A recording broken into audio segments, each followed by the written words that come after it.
Well, welcome everyone to the second of the Alex Cafe, The Accidental Writer, a show looking at writing and the business of writing. Today's a special, and it's very exciting for me personally because Susan Berg, my co-host, has done this involving interview with Keith Bulfin, who's written this particular book, an extraordinary tale of being an undercover agent. I hope you enjoy this interview, and for me it's very exciting for this embryonic show to have such a writer of stature and an international bestseller.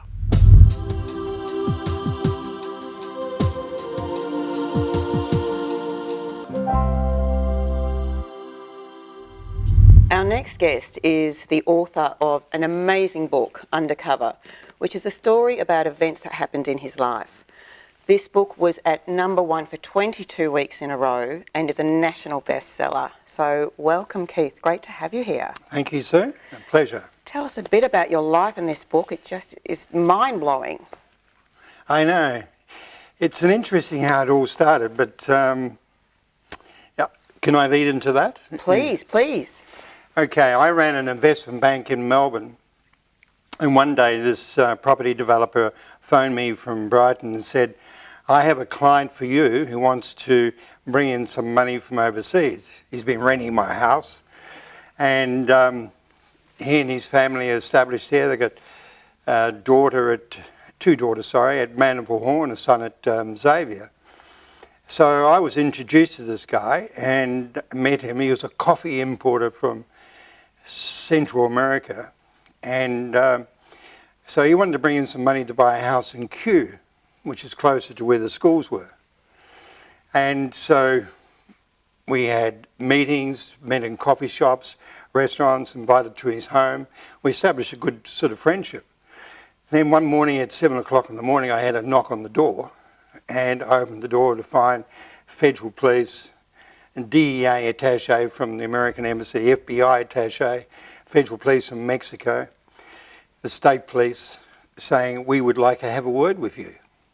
And I thought, do I have to? And they said, well, yes.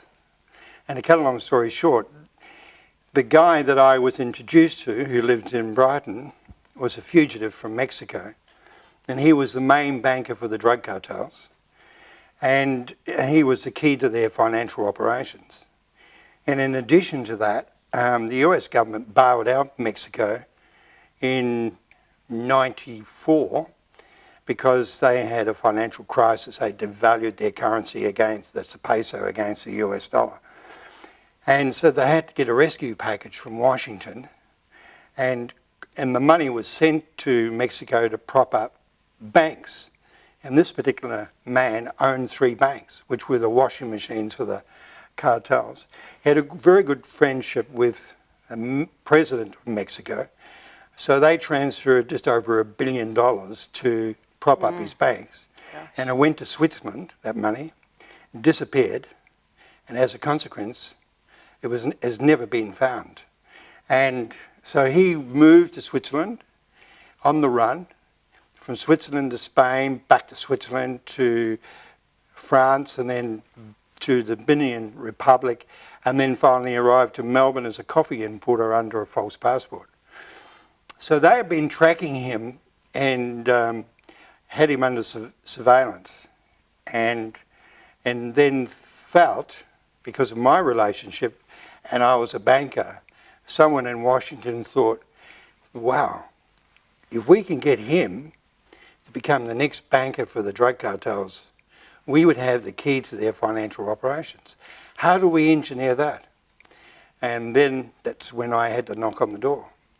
And so by engineering this, they put you into jail in Melbourne. So what happened was they said, what we're going to do is arrest this guy and his brother-in-law, Carlos and Pedro, and we're going to put them in a maximum security unit, and we're going to place you inside the unit, and we want you to convince them that you can be the next banker for the drug cartels.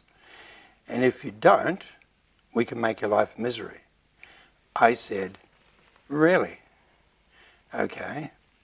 And I didn't know anything about the drug cartels at that stage, other than what people knew at that time. We know a lot more now because of Netflix and films and documentaries. So I got my lawyer, and we had a meeting with the Federal Police and ASIO and all the other people involved, state and federal police and the Americans, and said, we're not going to do this. And they said, well, we'll go through every expense account, everything you've done over the last 10 years, and we'll find something and we'll charge you. So you either play ball or you don't play ball. So, and then they threatened the family. So if you don't do it, well, you know, you got a son that's just turned 18, we'll find something on him, you know, and make your life a misery. So then I sat down with lawyers from the US government, from the US Department of Justice, and we planned a strategy, and I put my hand up. To go into maximum prison? Security unit. So what you saw there wasn't too nice in jail. You were stabbed in jail. You Twice. Were bashed in jail. Yeah. By both inmates and the prison officers as well. Yes. What a frightening situation to be in. It was.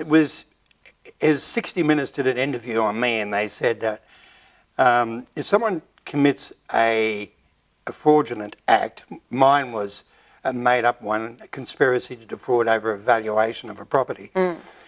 Which is the way it is.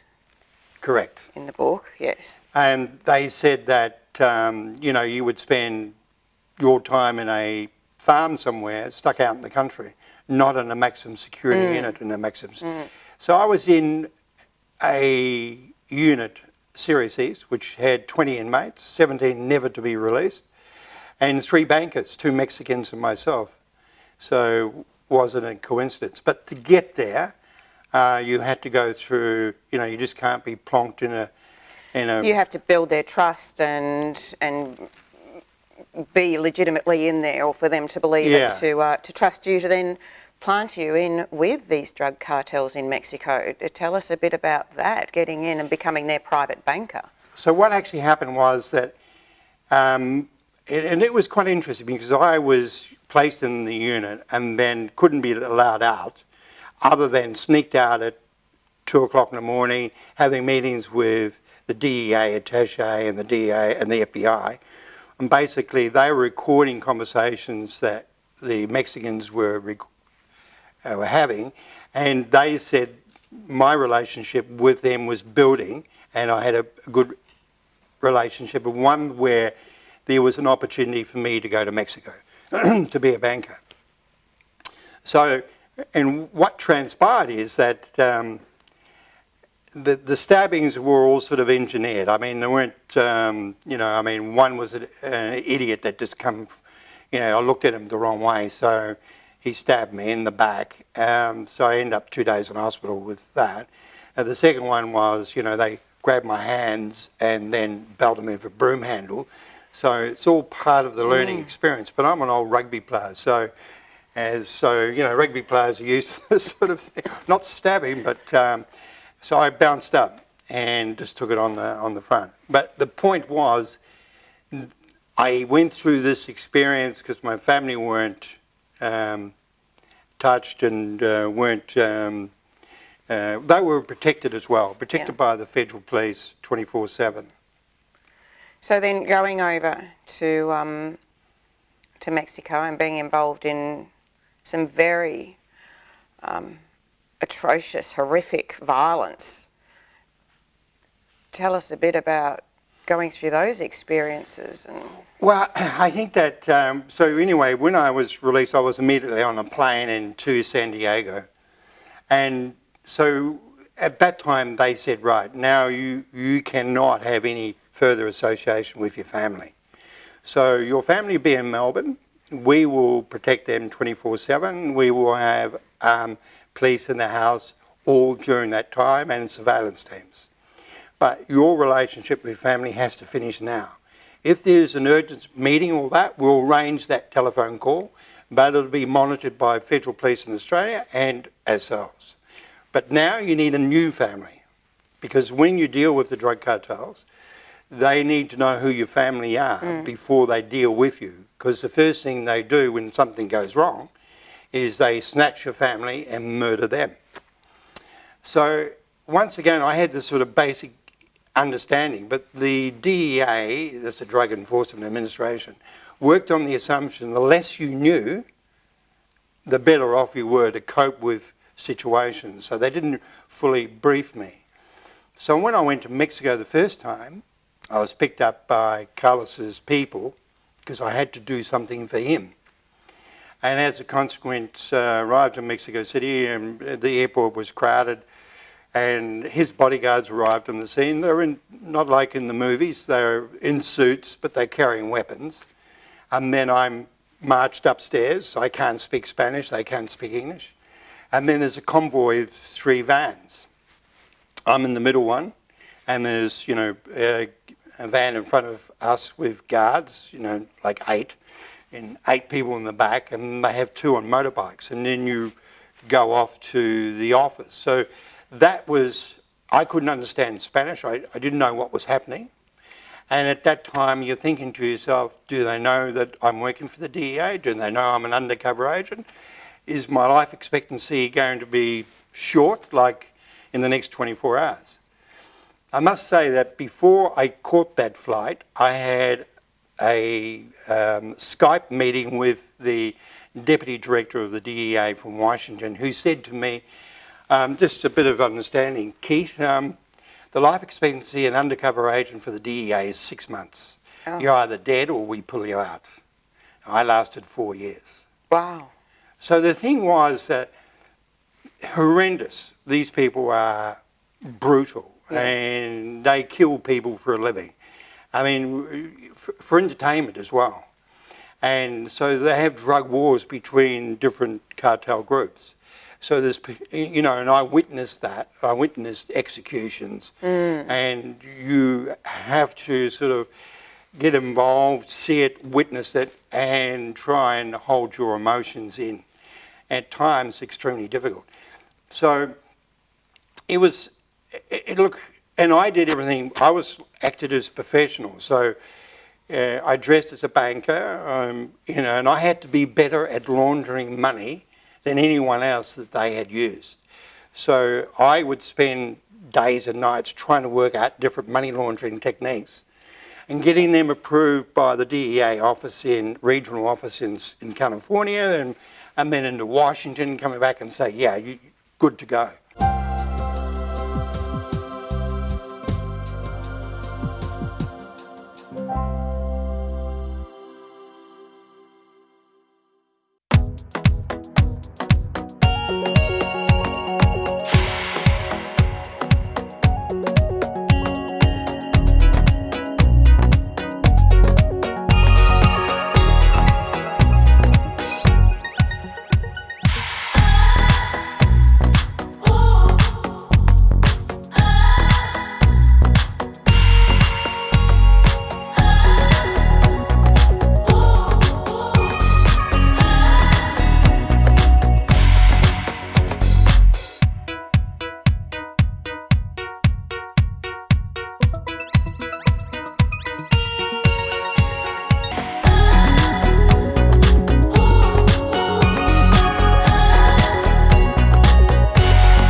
Not a comfortable life to live. You must have always been looking over your shoulder. You can't trust anyone that's around you.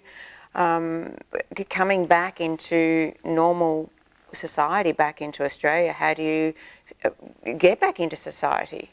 Well, I think getting back to chess and getting back to, I went to boarding school. So boarding school, you don't rat on your friends. You learn that in the prison system as well. So the thing is that I thought to myself, I don't trust the agents because there's this element of suspicion and also they're trying to sabotage your operation. So you can't work out who's who. So I thought to myself, at the end of the day, when this goes pear-shaped, and which you will do, and which it did, you have to be prepared for that. I don't want to look over my shoulder. So you constantly ask the question, you know, if I'm sitting with the Deputy Director of the DEA, say, okay, if this goes pear-shaped, what's going to happen to me? And then they talk you through a witness protection program, they get the US Marshals involved, they brief you. So they're constantly briefing you on what they can do to protect you after the event. So, but I worked on another assumption. And so there are 5 major cartel families, all with an army of 12,000 people or more, and ruthless, which you see in Netflix, you know. So I worked on the assumption that the 3 strongest cartels I would protect. So I would launder their money, but I would protect them. And on the 2 cartels were the weakest cartels, I would not protect them, I would give everything up on them. Okay, they're the ones. And I worked on the assumption that from the US Department of Justice and from the DEA, they need a win. Not a glorious win, but a win that they would be happy with me. And then I, in turn, needed insurance. So if it went pear-shaped, I, in turn, would be protected. Now, when it did go pear-shaped, which it did, and that's an interesting story how that occurred, but what happened was, I'm in Mexico City, it's gone pear-shaped, I'm now a wanted guy by the cartels, by the Mexican police, by Mexican intelligence. So the exit strategy, the DEA instructed me, this is what you got to do. So they're saying you have to do A, B, C, D. And so what they instructed me to do, I did the reverse. I worked out my own strategy, and if I had followed theirs, I wouldn't have survived. I would have been dead in 48 hours. So I worked out my own strategy. And when they moved the family, we went into witness protection, initially into Washington, D.C., then to Annapolis. And so what happens is, I haven't got my phone here, but what the cartels do, there's 48 million Hispanics working in America. So they send you a photograph out. So everybody working in a fast food restaurant, working in shopping malls, people doing your gardens, cleaning your house, have got your photograph. And they offer $5,000 reward for any information on me if they see the photograph. So you're not safe anywhere? There's nowhere you could go where you would feel safe? Walked into a shopping mall, they pick you up, and they're knocking on your door with a hit squad within 24 hours. So what I did exactly what no one would do under any normal circumstances, unless you're quite insane. I learnt that in the cartels, when they want someone, if you're on the run, if you go to them and say, hey, you're looking for me, here I am, they will execute you, but it'll be swift, it's a bullet in the back of the head, but they won't touch your family because you've come to them as opposed to them chasing you. So I taped that shootout in the hotel. Yes. I manipulated certain information, and I thought this is my escape. I can maybe pull this off. So I went to Mexico and rang the DEA from Cancun and said, I'm in Mexico, I'm going to cut a deal with the cartels. They said, you're nuts, you will be executed. They offered me, you know, everything in the world to come back and not to go through this exercise. But I protected Carlos, the guy I met in prison. And I made sure I protected him and never gave him up. So I phoned him, and he phoned the head of the cartels in Mexico City, who's notorious for cutting heads off, decapitating people, hanging them under bridges in Mexico City. It sounds horrific. So I, in turn, met him and was able to convince him that there was a 50-50 chance that I was not an undercover agent. And he, in turn, called the Colombians in, and they then made a decision. So I was sitting at a table whilst they discussed whether I'd be executed or not. Gosh. So I went through that Just horrific. I don't know how you get through that, you know, emotionally getting through a situation like that, the pure terror that you must be going through. You got to write a book. Which you did. So tell Yeah. me about the writing of the book. What made you write it? What was the decision that you felt that you wanted to get it out there? I think you go through an emotional journey. You know, what happened was at the end of the DEA experience, I then was, assigned to the FBI in Washington, D.C. So I went across and worked for them. But then, moved to the Middle East, and I was based in Bahrain in the Middle East with the FBI and Homeland Security. But at that time in 2010, I was still going through this emotional journey with all the what I went through in Mexico. You get tortured, you get mock executions, all that type of thing. So you become emotional, and as a result, I felt to be a better operative in the Middle East, I needed to get rid of this. And there's no, the DEA or the FBI don't rock you up to some psychologist, or they don't want you to do that. They want you just to keep working. They think if you keep working, it'll eventually... You'll get over it. You'll get over it. So I wrote the book, and I wrote it in 3 months, and it was a very emotional sort of period of time, but I wrote it. And then I talked about it. And as a consequence, probably like you, when you wrote your book, and you go through that emotional experience, and then by writing about it, you're somehow relieved because you got it on paper. Did you, which is something I felt, did you find that as you were writing all of this that you were reliving it? And if so, as you're reliving it, how did you cope with that during the writing process? Oh yeah, I did that. But then I was in the Middle East, so... While you were writing? Yeah, while I'm writing it. So you'll be writing and quite emotional, and then, and of course I was drinking heavily at that time as well. That always helps with writing. Yeah, you get helps carried it away. flow out. Yeah, exactly. And then, I get a call at 4 o'clock in the morning, I'm on a plane to Iraq. So, we're because I was monitoring drugs coming in from Afghanistan, Pakistan, across into the Middle East, and also human trafficking of girls to the sex trade industry. So, so all of a sudden you're picked up at 4 o'clock, you're driven down, you're on a Hercules heading towards Baghdad, and your mind's now, spinning on my assignment and what my job is, and I've got a small team of 3 or 4 people. So either drugs, human trafficking, or chasing money. So, my mind would be focused on that.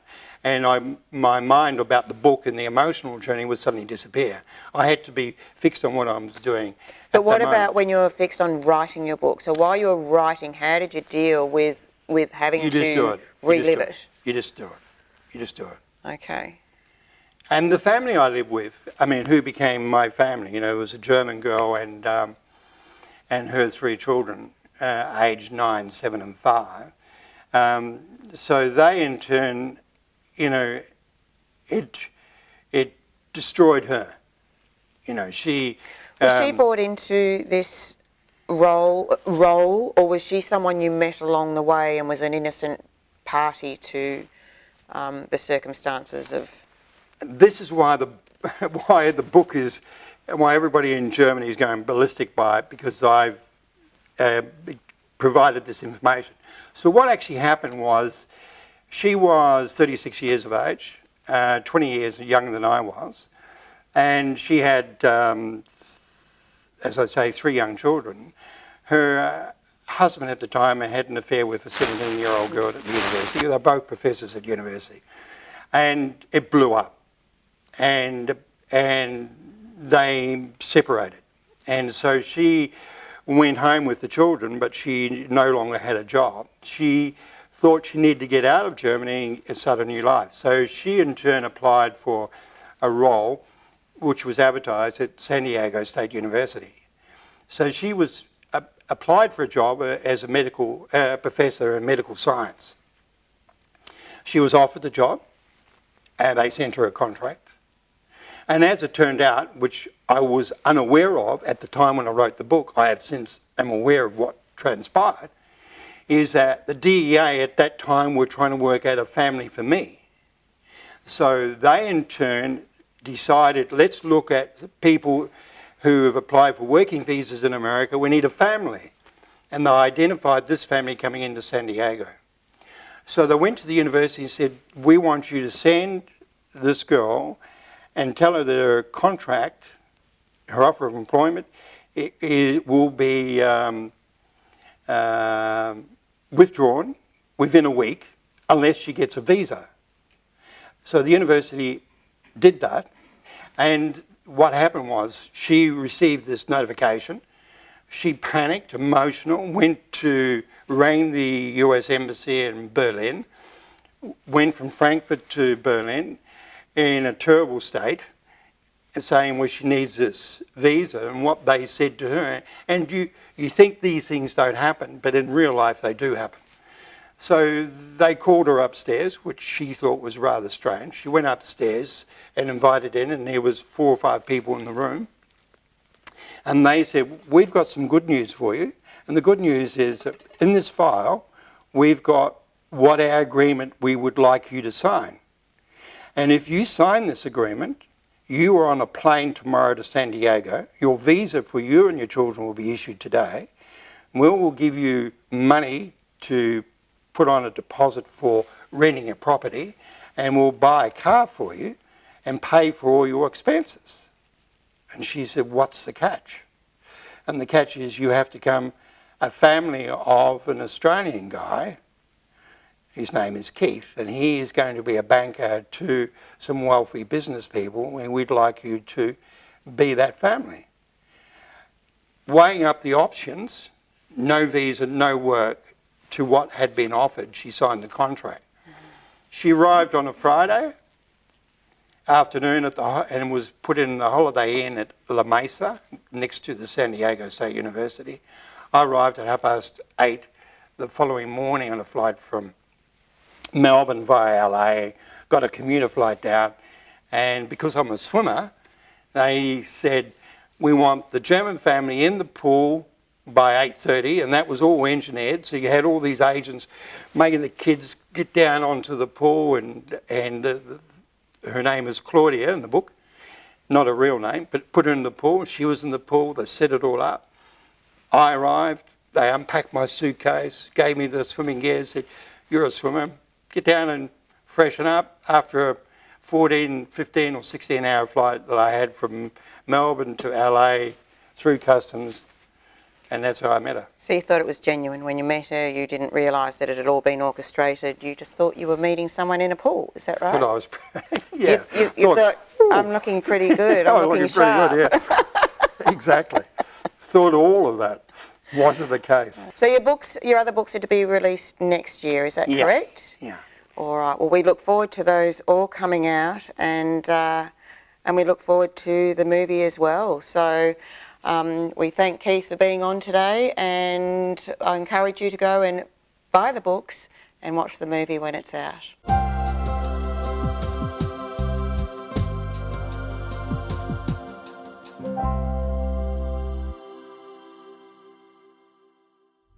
What an incredible journey that man has gone through. I mean, unbelievable circumstances. It is amazing, and to think that I played rugby union with him. He's gone places I could never dream of. But you did prepare him for that, remember that. Your time on the pitch, is that what you call it, a pitch? Yep. You prepared him for that. I don't think so, but it does get you thinking about violence. And really what captivated me with his story and your interview was the presence of violence in some people's lives. Yeah. I couldn't cope. I don't think anyone could cope on that level, and it was something that was not even a choice of his own. His life had basically been taken over by others, and he was dictated to about what his life was going to be, and for that, it's such a difficult circumstances. Anyway, congratulations on interviewing an international bestseller. Amazing for an embryonic show, and mazel tov. And I'm in my Christmas garb, and this is the end of the year for us, but have a good one. You too. See you later, everyone. Bye.